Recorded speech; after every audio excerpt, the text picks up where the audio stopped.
Hey guys, welcome back to TechMan. Today, let me show you how to use Perfect Souls in Raid Shadow Legends. Perfect Souls are purple awakening items that let you awaken a champion to a specific level from 1 to 6. Unlike Split Souls, they don't require your champion to already be awakened. To use them, go to the Altar of Souls in your Bastion, unlock at level 42. After beating Campaign 12-7, in the Collection tab, select the perfect soul for champion you want to awaken.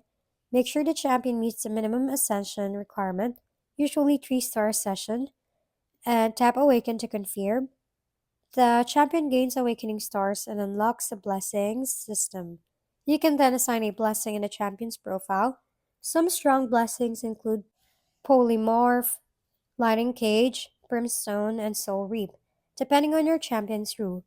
Perfect Souls are a key way to boost your champions efficiently and unlock powerful passive effects. If we've been helpful, kindly give us a thumbs up and don't forget to hit the subscribe and bell button for more contents. For any questions and suggestions, comment down below.